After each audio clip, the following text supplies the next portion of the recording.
get legs. They get put in belly chains and legs. Let me tell you something, he lying, because you know what, they lied on me and said I stole something. Then they put me through a bunch of bullshit to try to get my ass caught up in their paperwork to make me end up in a place like this. And this is what they've done to me all my life. The reason I left Vancouver, Washington, the first time I left is because of this same bullshit. These corrupt ass white policemen try to get a chain on you, see? Like right here. They love that shit. This is the only way they can feel like they're men, is by harassing people and taking their privileges away from them. This is how they compensate for their lack of melanin. That's why so many prisons being built around the world, is because that's their compensation for their knowledge of their lacking of their God melanin. So they do ungodly things like taking people freedom away from them, like they do with the animals and shit that they put in their zoos. This is nothing but their human zoos. Alright, they feel like they had a right to take everything on the earth and do with it whatever they feel their short amount of intelligence renders them the privilege to do. That's why they gave you that phony ass, weak, no sustainment Jesus. And that Jesus thing ran with the world and corrupted and tarnished and rusted every damn thing and still doing it.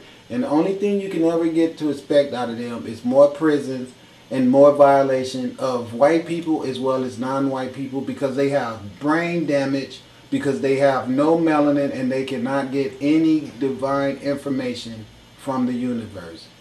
So their acts are very ungodly. And there is nothing godly about people who perpetuate nothing but building prisons and locking people up in them and having the nerves to say these people deserve to be in here. You know what? They're the ones who deserve to be in there, because they're locking people up just because they don't feel safe on the earth with other people that are not white and deficient like they asses being on the earth. So if for some reason we divided the earth and everybody who didn't want to be a part of the Europeans went on the other side of the earth, you better believe it'll be short-lived, because those bastards will come right over there within 1 day or two and be trying to steal whatever they can from the people who wanted to just not be a part of their world. That's why everyone is involved in circumstances that is symbiotic to the worlds that they create, because they want their world to be the overall world and the overall reality of everything on the planet. And they force their way and make people accept their way of life through violence and propagandas of dissension, lies, murder, theft, and just flat out destruction and deprivation. And that's what the whole prison is about, destruction and deprivation. That's the only thing could come from a prison. That's the reason why they show you everybody that do time in prison come back. They don't rehabilitate no one. They create institutionalized people. And the institution inside the institution is no different than the institution on the outside of the institution. It's all ran and governed and controlled the same way. It's the same principles of operation whether you're in prison or not. You see? And now back to them setting me up talking about I stole something and all the bullshit they put me through, but I had too much God power. If I wasn't as anointed by the universe as I am, I'll be on my way, because they need something to do. This is how they create jobs for themselves, by taking everybody else's privileges away. See? This is nothing but abuse of power. This is brutality. This is European Romanism. 3 generations. Alaska, the last frontier. You see they put a prison there. See? The last frontier, first thing they do, put up a prison. Gotta control every damn thing. That's the destination America.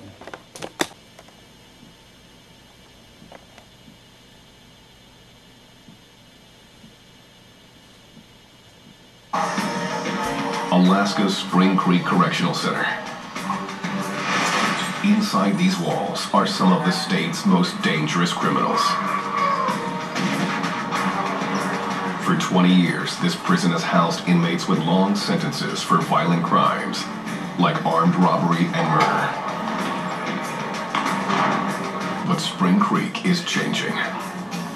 With many of Alaska's medium security prisons filled to capacity, Spring Creek has had to open its gates to a new type of inmate, young prisoners serving shorter sentences. And for corrections officers like Eric Torrey, it only makes the job of keeping the peace much more difficult. we're going through right now, the growing pain, our transition time, that's when there's a potential for disturbance. Officers and long-serving inmates agree that the influx of new prisoners is making Spring Creek an even more dangerous place. Yeah, you have to be vigilant and on guard all the time. Realize and understand that all these guys are predators, that each of them has left a victim on the other side of the fence. Sometimes quite violently. These cats coming in with the short time, they really don't care. They got nothing to lose. Victor Stern came to Spring Creek in 1989, a convicted murderer sentenced to 99 years with no chance for parole. When Stern first got here, he was ready to do battle. My mindset was to kill. Anybody who asks me, I'm going to kill them. Okay, so I'm either going to kill or be killed. Over time, he has learned the rules of the prison, but never lets down his guard. Stern has no tolerance for the young inmates looking to earn a reputation on the cell block by picking a fight with him. For these new inmates, this is called making bones. Victor Stern, any of those old-time guys, they're darn sure not going to be punked out by another prisoner. The only way that they can do that is to make their bones, and they do that earlier in their career. They get this idea in their head, well, I'll be the guy that breaks him. Or I'll make my bones on this prisoner. 26-year-old Sean Belknap is one of those men looking to make his bones. This is his first time in a maximum security facility. He's doing a 40-month sentence for felony DUI. I'm not saying I'm a hardened criminal or a convict, but I'm almost there. I'm getting there. After this little bit, I'll be. The officers know it's just a matter of time before a younger inmate like Belknap and an old-timer like Stern clash head-on. They'll run up against somebody that's been in prison longer than they've been alive. They're going to disrespect them and wake up looking at the ceiling, That's what I mean about young-ass kids don't know shit. They won't learn anything from somebody that know. Wow, 38. I don't care. You always stand a chance on going to jail as a mature, responsible man by dealing with these young, don't know shit, man. That's always run, especially these Latinos that think it's cute to try a black man because they've been taught that stupid shit. And the only reason a lot of you busters ain't laying on your ass when you start shit with black men is because we don't want your little sorry ass running to get your gun or have to whoop that ass real good and you go get 3 of your homies, or worse than that, you have to go to prison for assault, felony assault. So that's the only reason why a lot of times when y'all think y'all hard and all that shit, you just get overlooked because a mature man don't need to trouble. But this is a big problem in America. These young men that don't know shit trying to stick their chests out at older men to prove that they men. The only thing necessary for your ass to be a man is for you to act like one. Think about that. First officers on.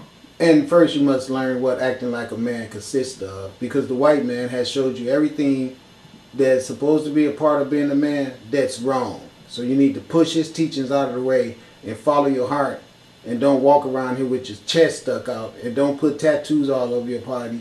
Don't call women bitches, even though I done did that and probably will do it again. But what I'm saying is don't have it in your heart that a woman is beneath you. Alright? All that stupid shit is not being a man. All that stuff is what leads you to being a fucking inmate. So that's another thing, and so you can't tell on him. You don't do that. Black guys don't tell on black guys. White guys don't tell on white guys. It's the rules. Our rules. Those unwritten rules mean that prisoners will find their own ways to get back at their attacker. It also makes the job of investigating what happened very difficult. The standard response is, to questions of a black eye or physical injury is, oh, I got that in basketball. That's the standard response. Older convicts like John Bright and Victor Stern know that another fight is always just around the corner. We're all smiling. 3 minutes from now, we'd be standing here talking. Somebody getting their head beat in. It can happen at any time because you don't know what's going on in somebody's mind.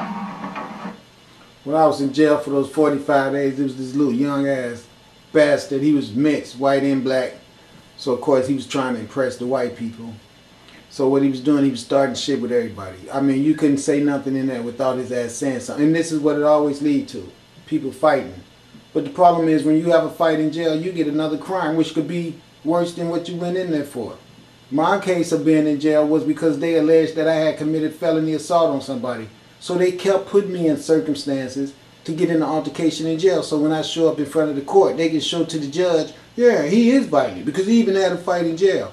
And them sorry ass racist crackers would never, they acknowledge the fact that the reason you was fighting in jail is because the whole circumstance of jail means violence. You can look at it and see that. How you gonna lock all these people up and deprive them of everything they naturally get from nature and then not expect people to fight? This is how fucked up their minds are. They create circumstances all through life for people to do everything they say you shouldn't do. See, they create the circumstances that will perpetuate the need for you to not stay in compliance. And then that's what they want. So they can dig a hole deeper for your ass. So it all starts off with corruption. That's all it is. From the beginning to the end. Okay, I'm back. So now what they're doing is searching for contraband, just like they always search your cars when they pull you over.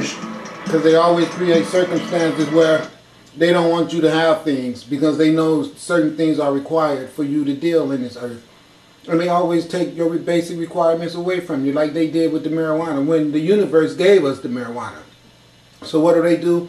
They make it a bad thing even though God gave it to you, just like they made the woman's vagina a bad thing. Everything that's natural and that you should be involved with, they take it from you and make it where when they find you with it, they want to penalize you. Want me to prove to you what I'm saying is true? When a man and a woman have a baby, they takes the baby from you and make it a property of some state. Give it a birth certificate as if it's their property because they took your ability to have babies in your own home away from you. Everything that was naturally yours, they take it away from you. Then they abuse their power by this type of shit. Okay? Putting you under circumstances in your mind and make you think you need all that type of shit. Okay? Mess your mind up, make you do all kind of stupid shit because you go to their schools and everything and their churches. And this is what they make you think is being a man. Muscles and being able to kill other men. Nothing about having a brain and being able to produce some type of energy circumstance around the earth that's going to be in the arena of the upliftment of consciousness. Oh no. Those type of things that Asar does is not what we want. We frown on people like that and say they're thieves and do everything we can to lock them up in prison with these idiots that should be in there. And the only reason why they are idiots is because they're not wise enough to see past the bullshit. See? He said himself they was bandaging weapons. And I told him they was punks. I bet it was that same type of retaliation to ignorance, with more ignorance, that got him in there. I bet you that. See? Out on the street, same thing. When I was in LA, everywhere you see those guys down there, they got tats with their chest stuck out, just like the Blood Brothers were in Detroit. No different. I'm not saying these Latinos is any different than the black people I grew up with. It was the same thing where I grew up in Detroit. People with a freaking chip on their shoulder because the white men done taught us that being a man consists of violence and stupidity. It has nothing to do with violence and stupidity. It has a lot to do with the eradication of violence and stupidity. It's the main goal, mission of someone that's aspiring to be a man, become a man. Your main goal should be the eradication of violence. That is the #1 indication of a man becoming a man or a god. But these white men, they don't have a clue about that, and that's the reason why the world is in constant state of war, because they believe that being a man is overpowering another man, raping him up his rectum, and murdering his women and his children, and making them become subscribers